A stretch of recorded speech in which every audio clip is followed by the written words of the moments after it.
Hey y'all, I'm Calabria and welcome to Black Girl in a Semi-Classical World, the podcast for all singers across the vocal diaspora. My aim is to teach, lead, and empower singers to take up space and use their voices through stories within our industry. Today's special guest is Rolyndria Anderson Ojo, and I'm gonna read a little bit about her assistant, Mia Bio.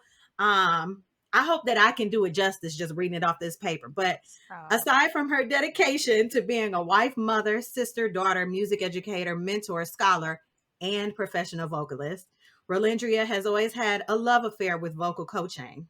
She has a vocal coaching studio called Victory's Arrow, a faith based vocal performance studio that aims to enhance the quality of life for singers in and on purpose. She is also a full time public school teacher for the District of Columbia Public Schools and a professional vocalist. She received classical training during her undergraduate studies at Winston-Salem State University. Whoop whoop. And has hey. earned a master's of education degree and an EDD in instructional leadership from North Central University. She has had the opportunity to work with a variety of singers on all levels and has worked in the studio, the church, the lounge, and the performance hall. Rolyndria Ojo has a unique sound that reaches the very core of any listener. Her voice is light, sweet, and soft, but has an unmatched brightness and conviction that is sure to awaken, heal, and energize your spirit. It is evident that she has embraced gospel, R&B, jazz, and neo soul influences, but expresses it all with taste and discipline that comes from her classical training. Everybody give a round of applause to my home girl, bro. Welcome, girl. Hey. Welcome. Thank you for Okay, having me. girl. It's like so necessary to have you. And I'm gonna be honest for anybody that's listening here. I may never be this honest again. This is my first guest, like ever, in podcast world. So it's Wow. major that it's such a big kickoff with you because we have like a lot of history. Absolutely. I mean, for those of you that don't know me, I went to Winston-Salem State University in Winston-Salem, North Carolina. I'm a Detroit girl. I was born and raised in Detroit, but around high school, I was like, yeah, I'm tired of the winter. And so I went on a college tour in high school and ended up in February in North Carolina. Everybody was wearing like jackets, and I just couldn't believe it because it was like feet of snow in Michigan. And I was like, yeah, this is a school for me. So senior year, I got a scholarship. I was like, this is where I'm going. And then the next year, that's where I was. So Ro is like one of the people that I was a music major with, that I spent a lot of time hanging out with, sang on stage a lot of different times with, did hmm some traveling with, you name it. So it's always good to reconnect with people that are from like home. So I just think it's super dope for you to be here, and I'm glad to see you here. I'm honored to have you as my very first guest. We're sisters, y'all. If y'all Per- don't understand, y'all Period. don't understand. We're very Period. much sisters. Forever connected, and it's just cool to see you in your elements. Cool, to be here and just to contribute to just the vision that you have, for your business, for music, for Black sisters in music, for just all that you're doing. I love it. Thank you. Thank you. So let's get started.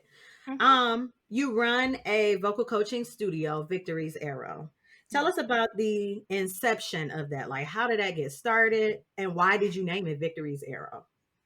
Wow. Okay. Well, Victory's Arrow, the concept was really wanting to show my faith. I think music has always been a part of my life, and faith has always been a part of my life. Those are the two things that have remained consistent throughout all of my days. And so anything that I do, I personally believe that it's going to have something to do with the interlocking of those two things. And so when I thought about a name for my business, I wanted it to kind of send that kind of message in a sense that there's a scripture that actually talks about how it makes references to arrows, and how arrows a lot of times spiritually and like literally whatever it was talking about at that time in the scripture, it was used as a weapon, and that weapon led to a victorious outcome of some sort. And so Mhm. me using that as kind of like an analogy to the voice, for the voice, seeing it not only as a weapon of sorts, but seeing it as something that leads to a victorious outcome, from the inside out. So, like, I've always used music, and music has always served me as a way to get to victorious outcomes, like Ooh. mentally, emotionally. It's just kind of been a vehicle for me to stir up hope within myself or within Mhm. others. It's always been this kind of like really divine tool, that leads to victorious outcomes of all sorts. And so, thinking about the voice as an arrow, how when it reaches someone or when it penetrates the ear of someone or the heart of someone, that it creates life, that it, in the Mhm. end, that it produces something that's living, that it resurrects, or that it heals, or Right. that it renews, it refreshes. So that's kind of a little bit about the concept. But I mean, for as long as I can remember, it's like vocal coaching has always been part of me. I'm always trying to teach someone to sing, or I'm always singing to somebody. So It just made sense at that it just point. made sense. Yeah. Yeah. Yeah. So, what made you bridge performing with coaching? Like, what was that moment like when you said, "Oh, I got to put these two together. Something else has to come out of this." What was that moment? People pouring into me. I Mhm. knew that, because I got we were music education majors, Yep. you know. And so I think the general idea for music education was that, you would go into schools. And I mean, honestly, I'm gonna just have a transparent moment. I didn't originally think that I was going to be in public schools teaching. Yeah. um Same. yeah, like that wasn't my original idea. However, God is just amazing, and I'm cool with teaching Hmm. right now. um but just educating people through music, and knowing that that's been a major ministry in my life. Like, people have been able to pour into me through music education. So as I started becoming more empowered and learning more about my voice, learning more about music, learning more about all those things, I wanted to share that with others, primarily young people, because I would work with, like nonprofit organizations, and I would coach them, coach young people through musical theater or gospel choir situations, you name it. Hmm. And then, as I started performing more and people started hearing about me a little bit more, adults started asking me, like, "Hey, do you do voice lessons? Like, do you teach adults?" And I'm like, "Why not?" So Right. it just kind of like segued over. It's like, when people see a gift, right, they want to tap into it sometimes, like some kind of way. Like, if they some people just want to experience it in a performance situation, but some people actually want to take it on for themselves and, communicate with it, and learn more about the art and science of it. So, as I started performing more, people started asking me more, "Do you coach?" And that's how I started teaching adults. But young people, it's just always been a thing. I Wow. hope I So answered would the you? question. Oh no, you definitely answered it. Like, it's bringing up more questions. Do you find yourself still in your coaching business? Do you find yourself still more with younger people or more so with adults? And then, this might not be fair. Do you have a favorite? Hmm, Plead I the fifth. think Plead the fifth. Plead the fifth. no, no, no, no. I love and I think that's the cool thing about being a music educator as well. So, like, in our training, we were trained K through 12, Right. and it's like I'm very open minded with my teaching. I know how to adjust So if I'm teaching a young person, I know what captures them more. And if I'm Mhm. teaching an adult, then I make a shift as well to make it Mhm. more appealing and captivating for them. And I think even as I started pursuing education more, like with my other degrees, is I started, tapping into what's really appealing for young people compared to, adults. But do I have a favorite? No, I don't really have a favorite. And as it stands right now, I'm teaching more adults Oh wow. Yeah, it right now. changes, like I guess with the Hmm. season, it kind of changes, I found. I for Yeah. sure have more young adults and adults than I do youth. Hmm. But I am unashamed to say that adults are my favorite That's clients. and that's what's up. Like adults are cool because I love you can it. go in depth in depth. So much depth. Like I have found I spoke to my actual therapist today. Hmm. Shout out to her. Yeah. And we talked about one-on-one meetings because Hmm. essentially what I'm seeing with her when I see her, it's a one-on-one meeting. So I'm not Hmm. saying that I'm a therapist of of that caliber.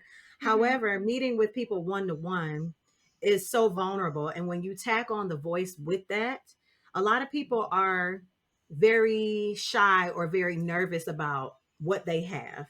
Hmm. A lot of times you uncover a lot of people who have been told that what they have is not good enough. Their Right. voice isn't Hmm. loud enough. It's not big enough. It's not, powerful enough. I'm using air quotes Hmm. there. And what that translates to a singer is you're not enough. And Right. that's just not true. So whatever you have Mm. is more than enough, right? It's Hmm. not good enough. It's more than enough. Hmm. And when you encounter a lot of adults, especially in my studio, they are wearing that not enoughness. They come Yeah. in day one wearing that. It's like a suit. Hmm. And my job is to uncover what are the assets of more than enough that you already have. What are the brilliant things? Maybe you don't do all those fast runs, which by the way, you don't have to know how to do.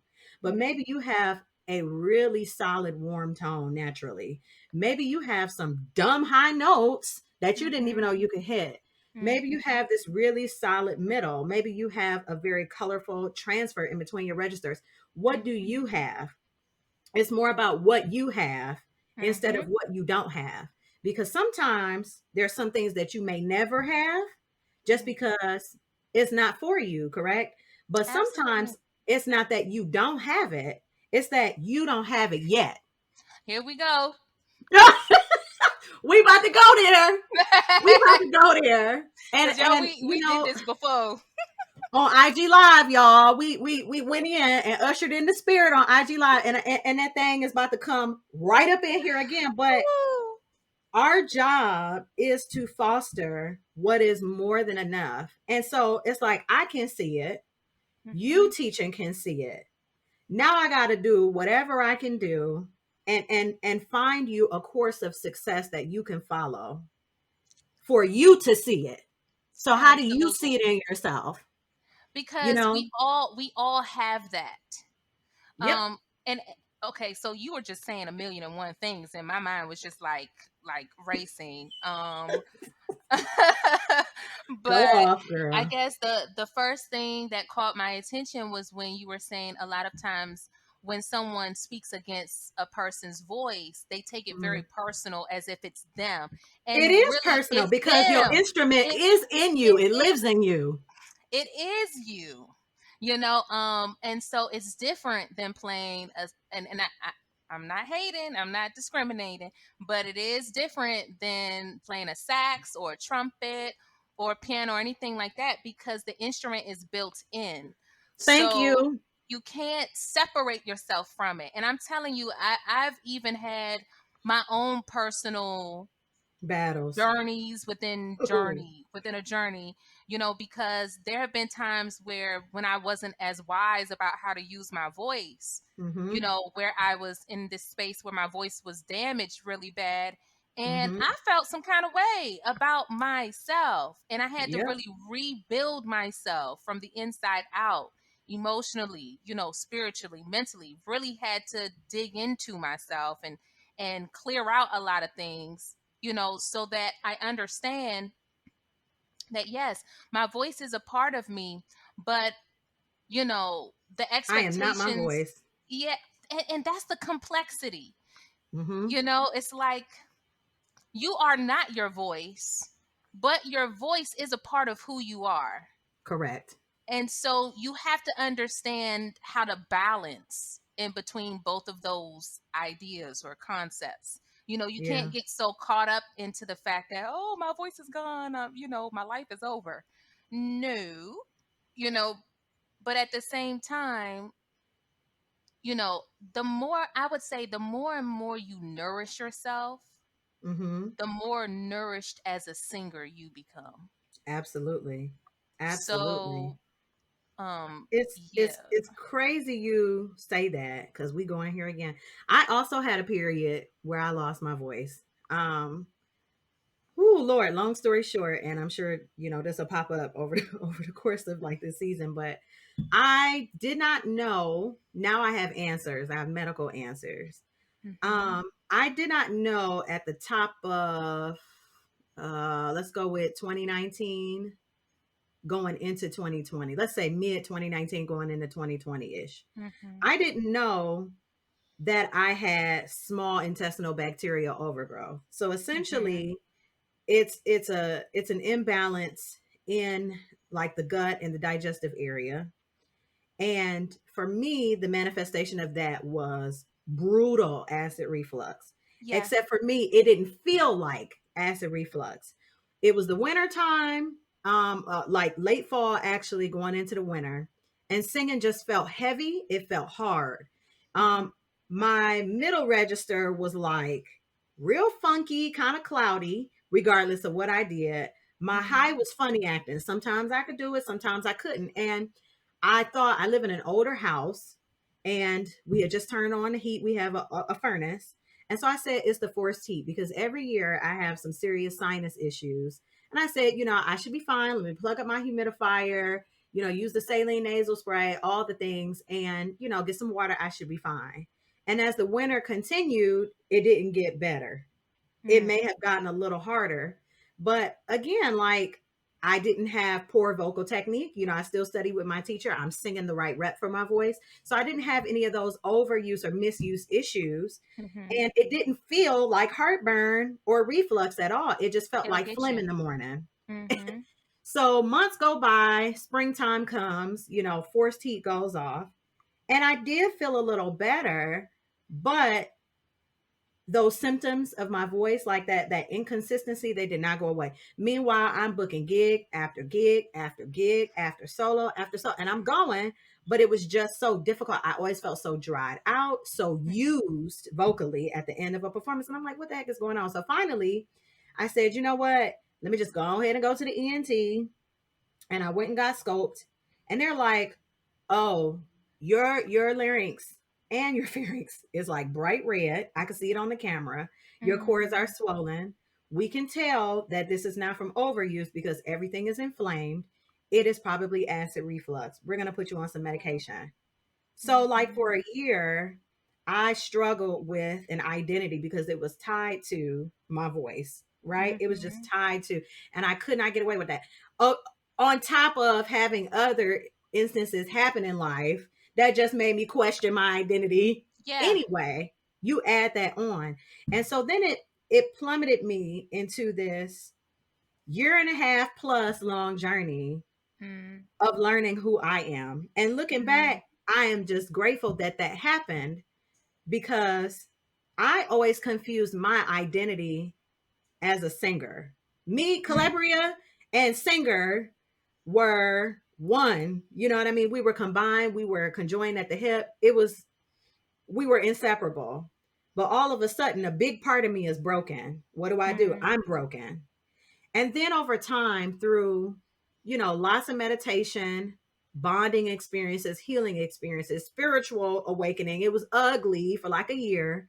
Um, having better connections with people, starting therapy, and just engaging in a lot of ongoing self-care processes. I discovered, you know what? I am not a great person because of my voice. I Come am not a on. powerful person because of my voice.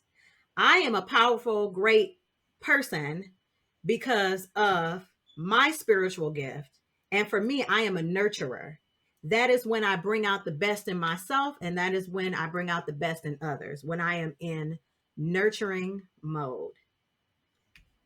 And when you get real about that, it causes you to say singing is just the vehicle through which I am a nurturer. And it's just, and honestly, you start exploring yourself more and more. You learn it's just one. Yep. You It's learn it's just one one. of many. Because if I chose not to sing, or if something happened, God forbid, that I didn't sing anymore, my vehicle could be a writer. My Mm-hmm. vehicle could be, a visual artist. My vehicle could be anything. It doesn't matter.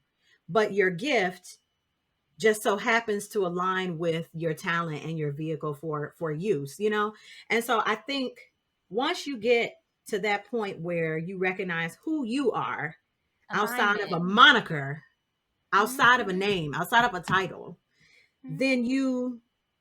you're able to really not get so down about things that aren't in your control. You know what I You mean? And you can live tune out. you live from a completely different space. Everything that you do comes from a completely different space when you know who you are. You have more Correct. direction. You know what to say yes to. You know what to say no to. You have, discipline takes on a whole new look. Yeah. You're not scared of saying no to certain things, and you're not scared of setting boundaries. You're not Because scared of being said no to either. Exactly. And so you love from a certain space, you Mm-hmm. communicate from a certain space, and consequently, you sing from a certain space. So, alignment is like, having a concentration on just being aligned and having clarity about who you are, you know, why you're here and where you come from, and all of these different things is really important. Yeah. People try to force it, and I think we've all kind of been in that situation. It's like where we try to force it, and we try to, appear, in a particular area, like with singing. And I mean, I'm not saying sometimes you don't have to kind of, fake it until you make it, but Yeah. where that becomes the consistent thing, where you're Yeah. trying to, always and forever come and I don't know, and that's a good question because that goes back to our performative versus transformative, Conversation. Are art. you doing this art to perform, or are you doing this to change your life and others? Yeah, I think in some way, shape, or form, anytime that you perform, there should be a certain level of transformative something in there. Mm-hmm. Like if it doesn't Mm-hmm. connect with who you are in some way, if you're not able to see a more profound message in what you're singing, I Then don't why you think doing it's it? worth it. Yeah, yeah. It's kind of like why you do. So if we just kind of go back a little bit to that conversation, how does one, or at least in your teaching or your experience, Hmm. how does someone begin to uncover the level of transformation within their art? What does someone do to prepare to nurture that? Because it is a gift that you do have to nurture. It's not just going to come, out of the air. These pieces and works have to sit with you. You have to practice them. You have to be coached on them. Hmm. But how do you get to the point where it is literally living with you, Hmm. and then it becomes a transformation? Like, what do you think that it takes? All right, so I think in order to prepare for transformative singing, you first have to, I guess, change your thinking around singing and music. Mm, So you can't just see it as a hobby. You can't just look at it as like a pastime. For me, with my clients, I present music as something that is very spiritual and very divine. And so, because you're deciding to take that on, anything that you decide to put out through your singing has to connect with things that promote life, things that promote positive, things that, glorify God, things that promote your highest self. So, and people will probably disagree, and I'm like so open to that. Like I'm cool Mhm. with that. Mhm. But I know specifically for me, like in my practice, there are some people that, or some artists that I love to listen to, but I can't listen to long Mhm. because I understand that what I let into my ear gate can ultimately have an effect on me emotionally, mentally, spiritually. That's where I come from. So, like for instance, Jasmine Sullivan. I love Yeah. Jasmine Sullivan. She is a beast. Okay, Mhm. vocally, absolutely amazing. But where she sings from, a lot of times, is from a place of heartbreak and Yep, and pain insecurity. and Yeah. insecurity. And to have that in repetition in Mhm. my space all the time. I mean, we can talk about it like we put people, just, random people, whoever, if they're going through a hard time, are you more prone to playing heartbreak music, or are you more prone to playing life bearing music? Mhm. Because I see it all as something that's very spiritually connected. What Mhm. you have, music sets an atmosphere, music shifts atmospheres. Mhm. Singing and sounds, vibrations have an effect on someone's body, on someone's mind, on Yeah. someone's spirit. And so, depending on what is consistently being played, what is consistently being meditated on, and I tell people this all the time, like singing and being a musician, that's like involving meditation practices, because Absolutely. you're repeating certain things over and over. You're meditating on words. You're And the meditating messaging. Yeah. on the messaging. All those things get deeply embedded in you. And so, depending on, what you're entertaining and what you're allowing, to infiltrate you and to penetrate you, that has a long-term effect, you Yeah. know. And so, as a transformative singer, I understand that self-care also flows into what I listen to. And the kind of music that I entertain, and the kind of music that I want to put out. Um, and so I think, like when you sing with that kind of mindset, you're very, number one, you're very protective of your voice, you're very protective Mhm. of your sound and your message, yourself, your total self. And then you're a lot more serious about what you put out. It's not Yeah. just like, you know, oh, today I feel like singing this. But it's really about, what do people need? How can I serve them? Um, what is it? What is this event for? What is the purpose? What is my purpose being here? You start thinking on a more in-depth level. And I think that's part of what a transformative singer does, where it really comes from the inside out. There's a mind, heart, voice connection Mm. there. Yeah. It's funny you say about, essentially what you're saying is what you intake, you will become in the beginning of Hmm. that. And what you That is take in, that's what actually, comes out. that's what comes out. And the ancient Greek philosophers were onto that because they believed that music was a part of pathos. So they had different, over time, music was categorized differently. So for some generations, it was like an intellectual art. And then in some Right. generations, like with Pythagoras, it was a number art. So it just depends. So it had equal parts math and equal parts intellect And and, it's all of that. oration. Hmm. It's all of that. And so with that, they believe that music would cure any ailment of basically the personality or the spirit. So if somebody was cranky, they was like, oh, you listening to too much of this mode. You listening to too much this mode to get you too hyped. That's why you want to fight all the time. We need to play you more of this. And then they would shift it to something that was more peaceful.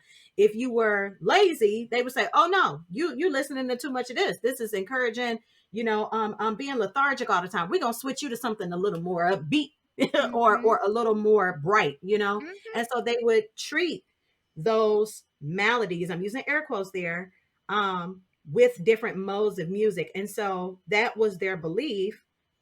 And And it's to a certain degree, I think it does that's stand. For still. me, Mhm. I can't I'll listen to almost anything and I won't be bothered, right?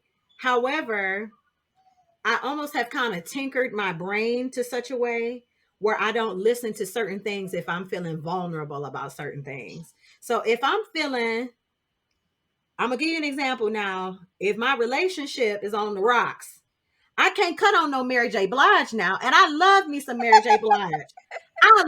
But the second I hear her say, I was his lover and his secretary, working every day of the week. Oh. Was that the job when no one else was Oh there my helping you get God. on your feet? I am like, whoa, all over the place. And I just, you know what I Yes. mean? I'm like, you know what? You That can't is get away almost from it. something. Nope. That is something that I have to listen to when I'm in the car on the freeway. You know what I mean? And I'm like, oh, let's turn on some Mary J. I Yes. can't Look, listen to that when I'm vulnerable. I will look, and I'm not saying don't listen to what you don't want to listen to. I listen to what I want to Right. listen to. You know, Right. don't get Correct. it twisted. But be I will listen to mindful. Kirk Franklin. Yes, I will listen to Kirk Franklin. I still listen to Kirk Franklin. Yes, even with everything, I still listen to Kirk Period. Franklin. And I will listen to what the baby, or I will listen to Roddy Rich, or Oh, I yeah. I would listen to what I want to listen to. But again, just that consciousness and Hmm. that understanding that in certain moments that's not appropriate or proper Yeah. for You me. have to know. And just being more in tune with that on like your patterns of what you listen to consistently. Hmm. Cause listening to one song, okay, you get what I'm saying? But what is like your musical lifestyle? What are your musical practices like consistently over a long term period of time? Because that is a reflection of who you are Yeah. and how I you agree. live. I can agree. Um, But I'm you sorry, also what have was to I talking know about? yourself. The It goes. conversation goes back to knowing yourself, right? I think so. If I could just like input this here, in order to garner transformation in a performance for yourself or for others, right?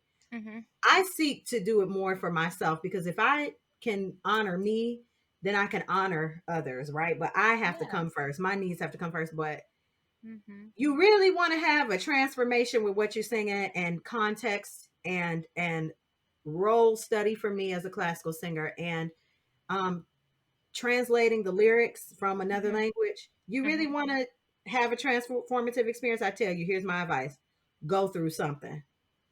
Come on, somebody, Go through some. I mean, live. live and keep living. Keep living. If you ain't Mm-hmm. been through nothing by now, and I don't wish harm on anybody, keep living, because there is a connection from human to human through emotion. And Mm-hmm. so when I'm singing French impressionistic music, and I'm not fluent in French, but I have a reading and a minimal speaking fluency there. Mm-hmm. And when I know the context of composer, of text, of the innuendos that live there, even if the song is 100 years old, I get it. I Mm-hmm. get it. Mm-hmm. You talking about having a breakdown in this whole song. I mean, one song cycle that I did for my grad recital was he was breaking down when he wrote it. And so there's all this imagery, these metaphors about Mm-hmm. judges and greenhouses and all this stuff that made no sense in like one Mm-hmm. song, right? And it was because he was losing it. Well, guess what? I done lost it too before. So it just made sense to me. It was There are relatable. those foundational, like those emotions, it all boils down to that core emotion. Is it Hmm. betrayal? Is it Hmm. heartbreak? Is it joy? Is it, Love. love? Whatever that emotion is, you should be able to find some kind of connection to it, and think about those moments and times where you experienced it, and like kind of recapture that Hmm. energy. Don't And go back all the way. well, yeah, yeah, okay, come on. Don't Okay. don't Bring relapse yourself back a and little. Please, Lord. stay Please, but here. yeah. Yeah, okay. But We need you here. no, cuz one of my favorite art songs, and I love, cuz I think you were under her too. Our vocal coach, Miss Dina Moore. I had her for a minute. I You had had her her for for a a minute. minute. So I ended I up will with Mr. forever, Hurd. yes. And I love Mr. Hurd too. But I will forever love Miss Moore because of the music that she introduced to me, like through my Hmm. classical training. She And did have some good rap. there's one song called I Luli, which is in French, and like she pretty much talks about how, what is life without love? What is life without the person that you love? And she talks about how if she doesn't have the one that she loves in her life, she's going to burn down the town. And like, I looked at the translation. From what I can remember, she's talking about she's going to set the whole town on fire and her And go life is just off, going to be sis. ended. Yes. Now, Sounds am I going to sounds a really little do that? carryish. Sounds a Yeah. little carryish to me. But sis, live your life. Okay. But no, just you know being able to relive that for a moment, I think it is invigorating and it is therapeutic. Hmm. It is, Hmm. um because we can't run away from it. We experience pain, we in all of its different forms. I Hmm. never wish this on anybody. There are moments or seasons of depression. There are moments or seasons of feeling lost. Yep. There are ups and downs in life, and so music is going to reflect that, because it's a direct connection. It's that emotional connection Human again. experience. Yeah, human Yes. experience. And I think when, that's why I love classical music, because it allows you to, in a healthy way, tap into that and express that without it being damaging. I think a lot of Hmm. times, the way people choose to express certain emotions is not necessarily the healthiest. Correct. But music provides a platform, and it allows you to be acknowledged. The Correct. classical stage, it allows you to be affirmed. You can express those kind of emotions and you get applause after that. And that's in itself affirmation, because they may not understand anything that you're saying, Oh, but but the they feel it. emotion that Yep. you are communicating, they're saying, I know what you're talking about. I know that. And because you did such a good job in sharing that moment with me, I affirm you, um so I think there's a space, for performance. There's a reason for performance, and in that there's still a way to be transformative, because it's almost like okay, this is the last thing before we transition, but you know how like people write things out, things that they kind of want to throw away in their life. Right. They write it out and then they Right. like ball it up and throw it away, or Set they it on throw it into a fire. fire or something like that. Yeah.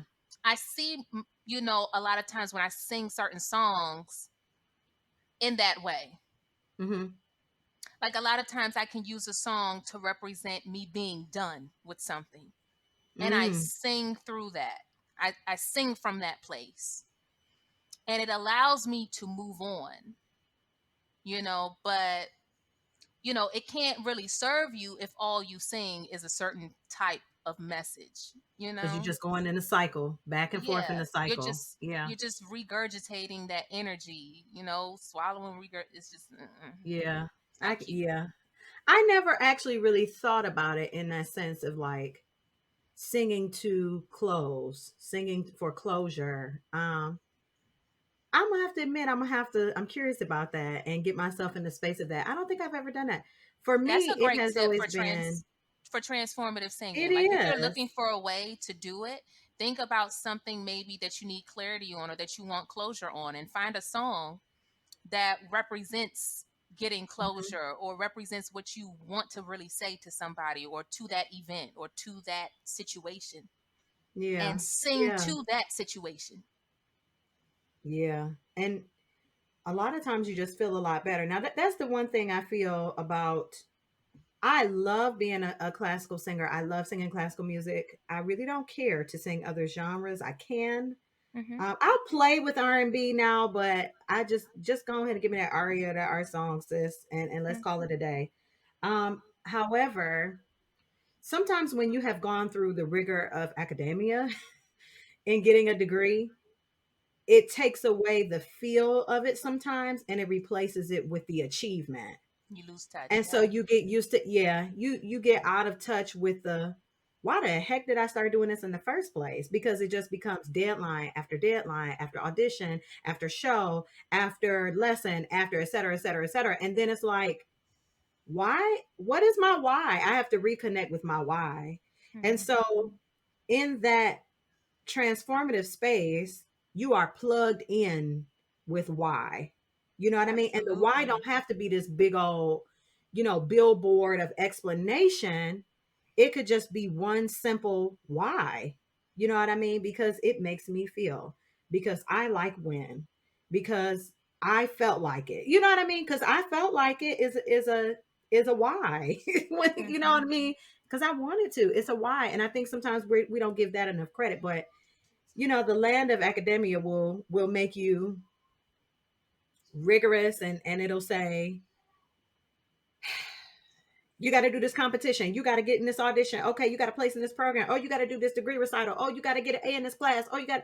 And it's just like you get so caught up in the shuffle because you want to do well and you want to be successful, but what's the why? you know Absolutely. what's the And why? that's why I like, it's kind of like my slogan, where Victory's Arrow is a place where you embrace singing in purpose and on purpose. Come on. Like it, to me, it just encompasses what transformative singing is.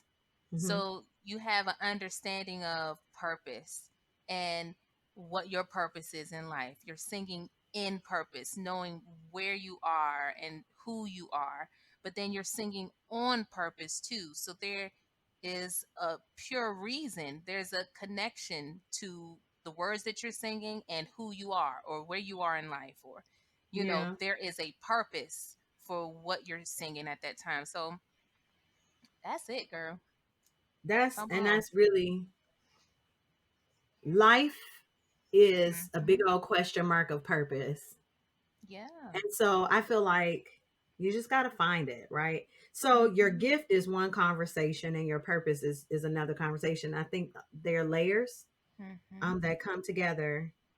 But, what is your purpose, and reconnecting with your why? I think those are like huge banners that I would want listeners to take away. It's just If you want to reconnecting with your sing, why. I mean, if you really want to sing, Then do like it. that is your heart's desire, find your purpose. Do it. Do it. Yeah. And you know, And sing through finding. Sing, start your journey now. Don't hesitate. Don't try to mhm, find your purpose first and then sing. Like figure it start out your as you journey go. now. Because what you'll find out is singing will be the vehicle to help you find. Like, Okay. yeah, like I tell my students all the time, singing is life, music is life, life is singing. And we'll talk about life and we'll talk about music in the same sentence. Yeah. Oh, well, you're actually talking about singing. No, I'm talking about my life. No, you're talking about singing. So it Yeah. literally inter I can't think of words right now. Interconnects. Something. Thank you. Let's go with that. Let's go. No, Hmm. I get it. I mean, yeah, that's Be that had to encouraged, live with me. saints. Okay. Okay, all the way. Yeah. So tell us, let's shift gears just a little bit here. Hmm. What is the format of a lesson with you like? Hmm. Um, well, I always like to, I always have like this period of where I greet and I talk because I think it's necessary for my clients to understand that they are people in my eyes, that they are Mm-hmm. human, and that this I'm wanting to know where they're singing from. Yeah. I want to know the space where they're singing from. I want to know them. I want to know who they are. Like I want to build a relationship with them. The Mhm. more that I can build a relationship with them, the more insight I believe I have as a vocal coach That's correct. to pour into them, you know. So it always begins with some kind of, I don't like saying small talk because it's not small, but I like beginning some kind of conversation, as Mm-hmm. to how they're doing, what's up, how you feeling, and then we go into vocal leases. Like there's a period where, you know, vocal discipline and technique is necessary. You know, we Mm-hmm. set goals. Anytime I take on a student, there are goals that are set. There's a plan, there's an outline that's presented to them. And you know, a lot when we go into that vocal technique section, that's really time for us to focus on reaching those goals. Mm-hmm. Whether it's like Mm-hmm. vocal agility, whether it's you know, breath support, becoming transitioning through like your registers, um shoot, you name it, like Right. A whatever lot of it technical stuff. is, a lot of technical stuff, blah blah blah. um we have a space in our lesson where we discipline the voice and we challenge the mind as well, because like I do like ear training stuff, um and they're more theoretical, like music theory based type things Mm-hmm. that they have to sing on that, you know, especially like if like pitch accuracy or intonation is one of those areas where they really want to work on. Ear training is definitely a part of the process. And so after that, then we get into, you know, singing, like singing. Um, However Period. you want to say it, period. Period. Um, but yeah, that's normally how it flows, and we take time to, then we shift. So one of the things that I say is vocal technique is vocal technique, and that performance part of our lesson is the performance part. So Right. I'm going to be emphasizing certain things in vocal technique that may come up during like our vocal performance section, but maybe not. I may be more about your energy and how you communicate, and you know, with which you're singing during that performance Mm-hmm. section, because I feel like, you know, if you're an athlete, right, you have that Right. season where you do training, um but you know, when it's time to play the game, it's time to play the game. You're not thinking about how you do crunches or how you know, do, you know, all of this technical stuff of the exercises that you do. You're really concentrated on performance and Yeah. bringing an energy and making everything that you do seamless. Right. So, vocal technique, that section is really trying to make sure that it's on a consistent basis, that they're doing and practicing that vocal technique when we're not together, so that it builds kind of like a muscle memory and a mental memory, so that when they start performing, it just comes. Right. Practice Um, doesn't make perfect. Practice makes permanent. I So love how it. you, yeah, how you practice it is gonna be how it is. Mm-hmm. So yeah, it's like mental shifts. And what happens over time is they start making the connections. Like, oh, I see how I can use my breath. I can breathe better. I can support myself. Maybe my articulation is not where it needs to be. Oh, I'm hearing that I'm like not spot on, or the way I approached that note wasn't from the right place. Like, you know, they start making these connections over time. Mm-hmm. Like normally when it starts at the beginning, they're like, okay, I'm going through this and I'm going through that. Like it's hard to make this shift. That is how it starts out. You know, and for like more advanced singers, that's not too, it's not so bad to shift. Yeah. But for like beginner intermediate singers, they're like, okay, like I don't It's an know. adjustment. Yeah. Yeah. It's an adjustment. But I'd say by like lesson 5, that's Hmm. normally when I start seeing my singers blossom. Yeah. It's like things click. Mm. Things just click. And my God, when it happens, I'm just like, I'm just like all over Yeah. the place. I get so I know. excited. I, and what really fulfills me is not even the fact that, I mean, it is because they do a good job vocally, but seeing them recognize it within themselves. Right. The success. That's that success that you have trained them to recognize. And so success builds momentum, and that momentum is going to aid in the confidence. And then at that point, too, Absolutely. there's a level of trust, right? There's a Mm-hmm. transactional level of trust where I trust you to teach you in a way that you don't feel like negatively exploits you, but they trust Exactly. you, with their voice. There's a level of vulnerability there. So it is a transactional just thing of trust at that point. And so of course it's going to click by then because we are like besties at this point. Mm-hmm. Absolutely. And so it really is. I mean, I don't understand how, if these type of vocal coaches exist, but I don't understand how it can just be, okay, come in, sing do re mi fa sol la ti do, sing through your song, and then get out. This Like is it's not just that kind never of gonna be career. that. Yeah, this is not that kind of career. I will say this career is very personal. It's personal to each student, but it's personal to me too Mm-hmm. because I have now taken an investment in you. Mm-hmm. And so for me to just crank something out and keep it moving is not realistic. It's not going to happen because there's an emotional investment. Absolutely. So this is not for the weak. This is not for the lazy.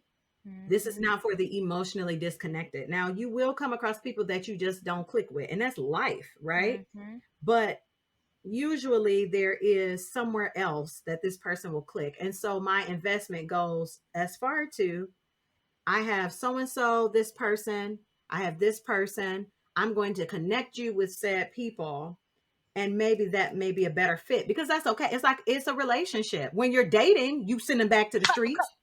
Mm. Come on. Okay, so I'm sorry, because Look, I had to sit girl, back. Look, you be preaching to my life. But I got a question for you. go ahead. So, what are the boundaries that you set, or what are the standards that you set for your students when they come in? What are some of the things that you make them aware of so that they know it's not a game? Like, hey, like if you're So really wanting to commit to this. I'm very clear about time. So I have this Mm-hmm. funny relationship with time, right? It is a recurring like theme in my life. And so time is important, which means that, we're gonna start on time. And I set my alarm because we're gonna end on time too. Because unless, I have texted somebody after and said I'm running maybe 5 minutes behind, or, they're gonna Mm-hmm. get their time, but I'm on your time, you're on my time, and those are valuable. So that's a big Mm-hmm. boundary. And I also monitor my timer because I want to give each element of a lesson the right amount of time, or I don't want to say the right amount of time, but an appropriate amount of time. So Mm-hmm. vocalises have an appropriate amount of time. Yes. Rep Mm-hmm. has an appropriate amount of time. Sight singing has an appropriate amount of time. Um, Coaching, character development has the right amount of time. Mm-hmm. So things happen, and life is life. But for the most part, my biggest boundary is probably time. Okay, yeah. So like time is like a big boundary. But then I also have high expectations for them too. And one of my main things is okay, so you're taking lessons, you get a couple months off, of this pressure, if you will. And I'm using air quotes for pressure. Mm-hmm. Um, but okay, what you auditioning for? Where you singing at? What you doing? Because you're not just gonna take lessons just to be taking lessons now. What you singing Right. in?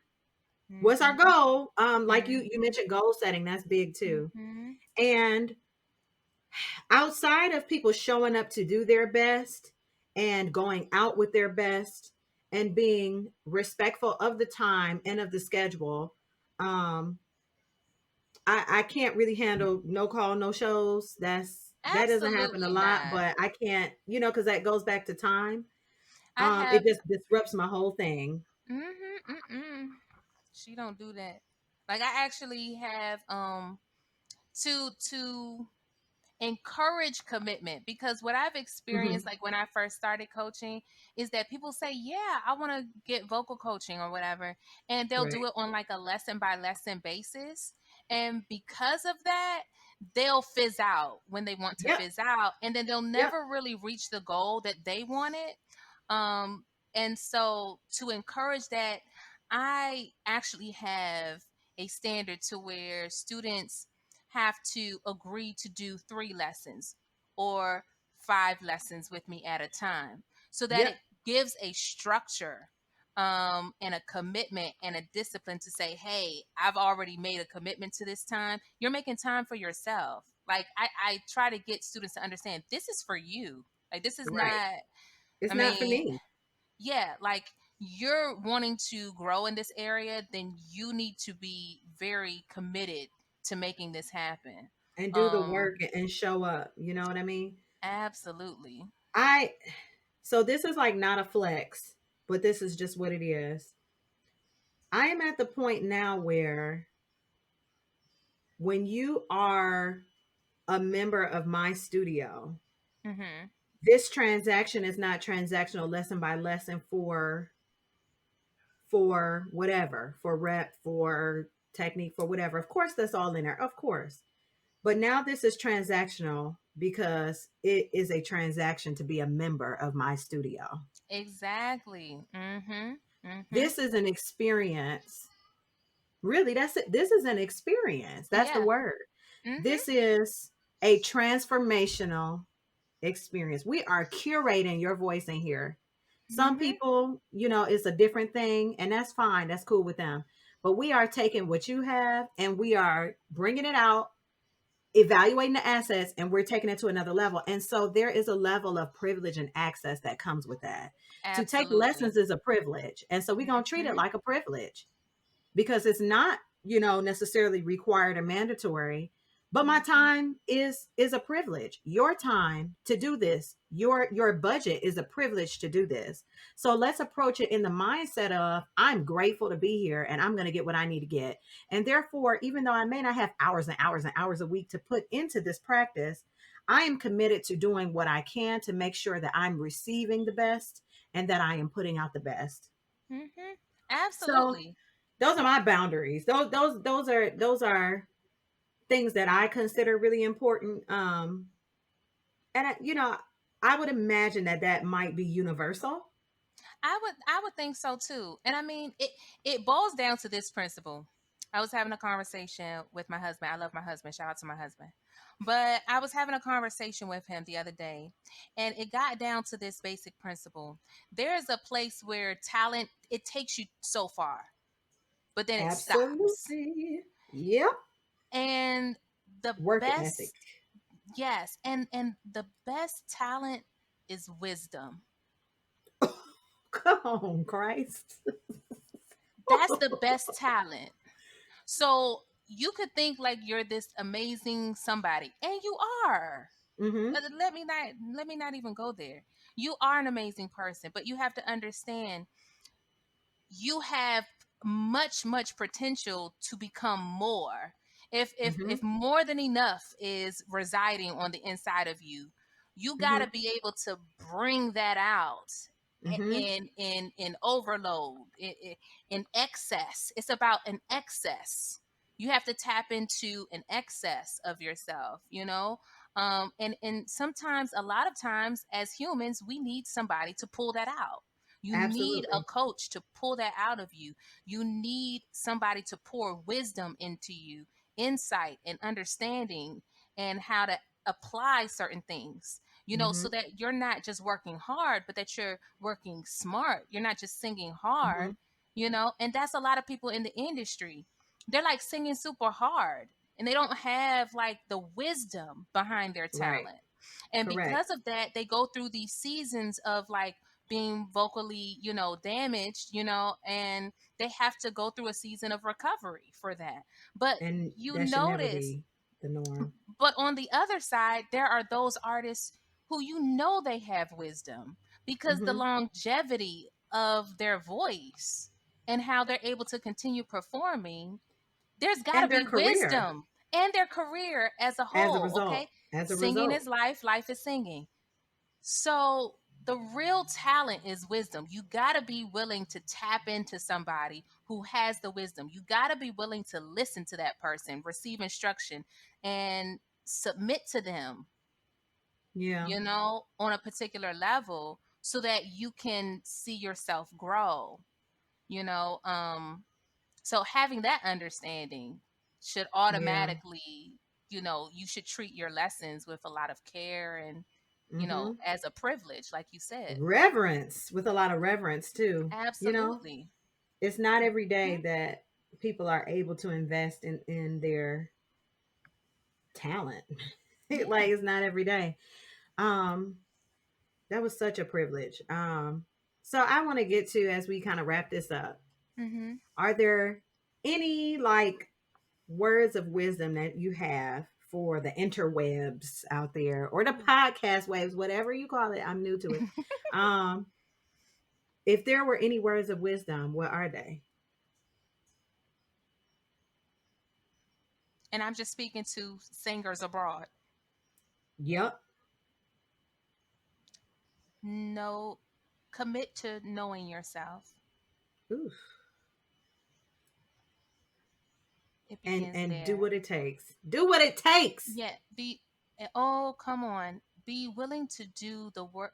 Be willing to do the work that it takes to become who you want to be. A lot of people, oh, and Mm, that wasn't my idea. Somebody had to pour that into me.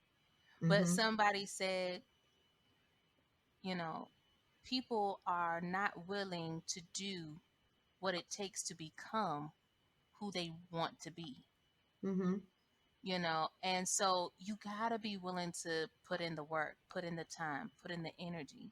You have a goal, you want to sing, great.